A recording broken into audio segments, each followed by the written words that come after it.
Perkenalkan, nama saya Rizkina Putri, NPM 180410801007. Baik, pada kesempatan kali ini saya ingin menjelaskan tentang pengertian dari X-ray fluorescence atau disebut dengan XRF.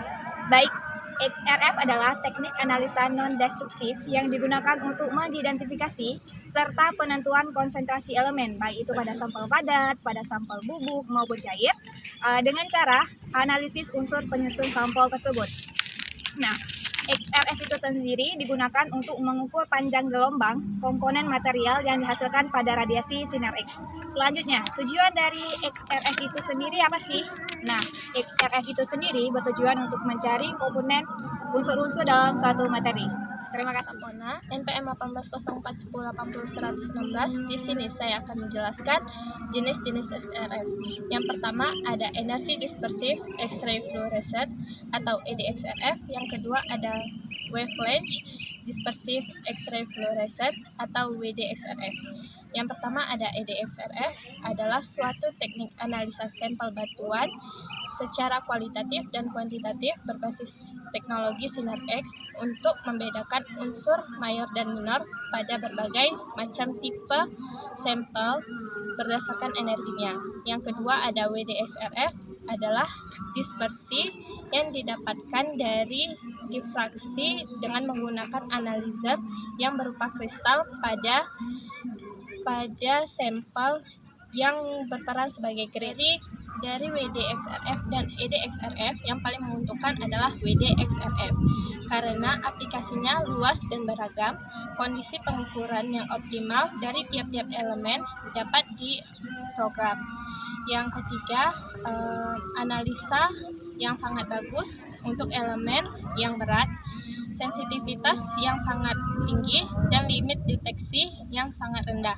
Sekian, terima kasih. Dengan NPM 180410801141. Saya akan melanjutkan prinsip kerja XRF atau biasa disebut dengan X-ray fluorescence.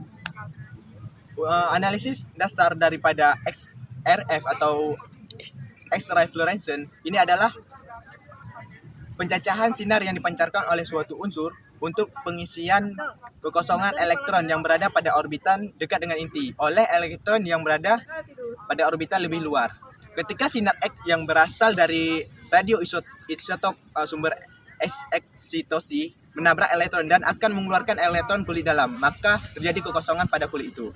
Perbedaan energi dari dua kulit itu akan tampil sebagai sinar X yang dipancarkan oleh atom. Adapun instrumen utama, sumber cahaya, N window dan Z window. Yang kedua, detektor, Sili detektor, PN diode, silicon drive, dan rotational counter. Dan yang terakhir itu optik. Terima kasih. Perkenalkan, nama saya Aska Warana.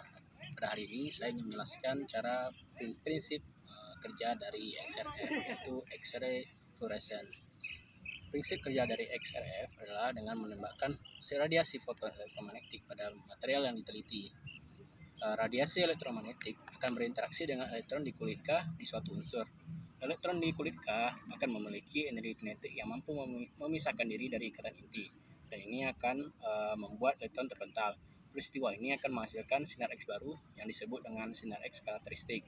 Untuk setiap atom di dalam sampel intensitas sinar X sebanding dengan konsentrasi atom dari sampel.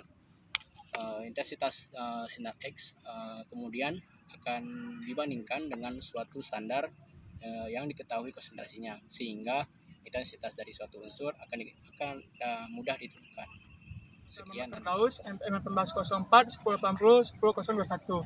Saya akan menjelaskan persyaratan sampel uji. Ada 3 jenis sampel uji. Pertama, sampel padat, sampel yang dibuat menjadi lempengan, dapat dilakukan dengan penggilingan pengosokan, dan pengurusan. Permukaan yang dilapisi akan meminimalisir efek pengamuran. Sampel yang dibuat untuk menghasilkan analisis kuantitatif yang optimal. 2. Sampel bubuk. Sampel yang dibuat menjadi palet. Jika sampel memiliki ikatan yang rendah, maka dibuat dengan tekanan tinggi atau menambahkan zat pengikat. Ukuran sampel uji bubuk yaitu lebih besar dari 4 mes. 3. Sampel cairan. Sampel yang harus segar ketika dianalisis dilakukan secara cepat. Jika sampelnya mudah menguap. Sampel tidak boleh mengandung endapan. Menggunakan liquid sample holder. Sekian. NPM 18041080/1002. Di sini saya akan menjelaskan mengenai hasil analisis dari XRF atau X-ray fluorescence. Pertama, dalam mineralogi petrografi, kita dapat mengetahui unsur mayor yang terkandung dalam suatu batuan. Unsur mayor ini kemudian akan membantu kita dalam mengetahui struktur dalam batuan tersebut. Contohnya adalah hasil dari data uji XRF pada batuan beku, di mana kita bisa mengetahui sebuah sumber batuan. Kemudian, kita dapat mengetahui klasifikasi alkalinitas dan jenis batuan tersebut berdasarkan presentasi silikon dioksida dan kalium oksida. Ketiga, data hasil uji XRF pada batuan beku juga bisa mengetahui klasifikasi dan jenis batuan tersebut dengan cara melakukan plotting pada diagram TAS. Sekian dan terima kasih. Saya Muhammad Farhan Fakruza, NPM 180410801008. Di sini saya akan menjelaskan sedikit tentang kelebihan kita menggunakan metode X-ray fluorescence. Adapun kelebihan yang pertama itu tingkat akurasinya itu relatif lebih tinggi atau tingkat kepastian ketika kita mengambil suatu sampel itu relatif lebih akurat. Dan kelebihan yang kedua itu ketika kita menentukan suatu sampel unsurnya itu relatif di bawah standar. Dan kelebihan yang ketiga itu ketika kita menentukan indikasi kandungan mineral itu dalam bahan biologis atau di dalam tubuh itu secara langsung. Dan adapun metode selanjutnya itu atau kelebihan selanjutnya itu kita cuma membutuhkan sedikit sampel ketika kita pada tahap preparasi atau ketika di tahap kelayakan sebelum kita melakukan uji coba di lab laboratorium. Dan kelebihan selanjutnya itu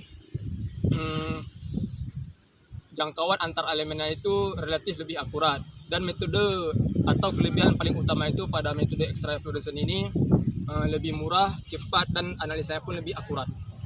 Mungkin itu saja yang bisa saya jelaskan terkait kelebihan menggunakan metode X-ray fluorescence.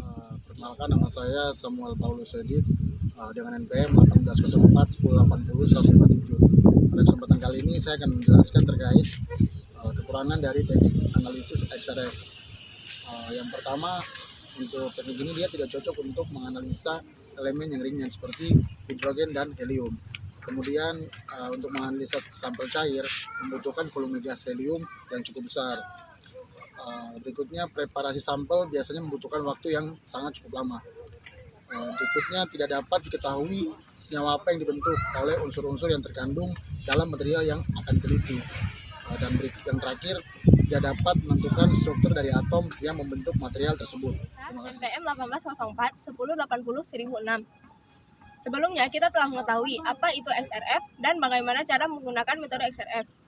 Lalu, bagaimana dengan penggunaan metode XRF dalam kehidupan sehari-hari? Pertama, metode XRF digunakan dalam bidang minyak dan gas. Pada bidang ini, metode XRF digunakan untuk mengetahui material positif yang ada pada material perpipaan. Hal ini dibutuhkan untuk memperhatikan adanya korosi atau korosi fluida pada pipa yang diakibatkan oleh aliran percepatan. Yang kedua, metode XRF digunakan pada bidang fabrikasi logam. Pada bidang ini, metode ini digunakan untuk mengidentifikasi logam atau paduan mana yang tidak memenuhi syarat atau di luar spesifikasi, sehingga tidak ada material yang tidak memenuhi syarat untuk digunakan dalam manufaktur. Yang ketiga, pada bidang otomotif dan kedirgantaraan. Pada bidang ini, metode ini digunakan untuk menyeleksi atau memeriksa material atau lapisan baja yang digunakan dalam bidang kedirgantaraan dan otomotif. Sekian penjelasan saya. Terima kasih. Saudara Ginting, di sini saya akan melanjutkan pembahasan mengenai penggunaan XRF yang telah dijelaskan oleh kawan saya di Indonesia sebelumnya. Yang keempat, XRF digunakan untuk pengolahan daur ulang logam. Di sini, XRF berfungsi untuk menyortir logam yang sehingga lebih cepat dan lebih efisien. Hal ini akan meningkatkan efisiensi kerja dan profitabilitas.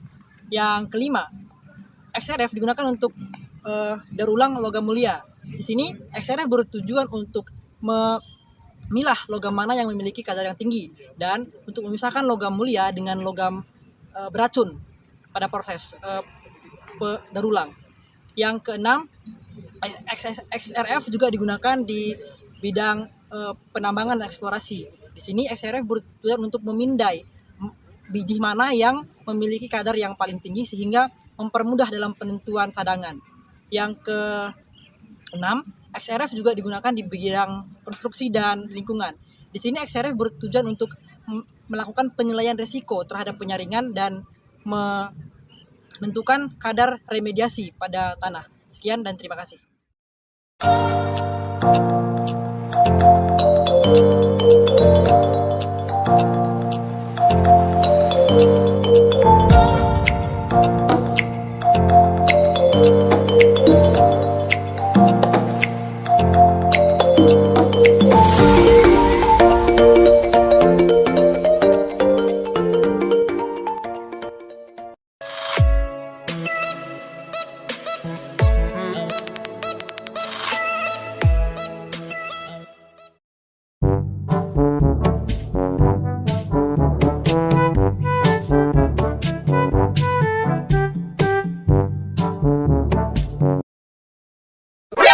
NANI?お前はもう死んでいる。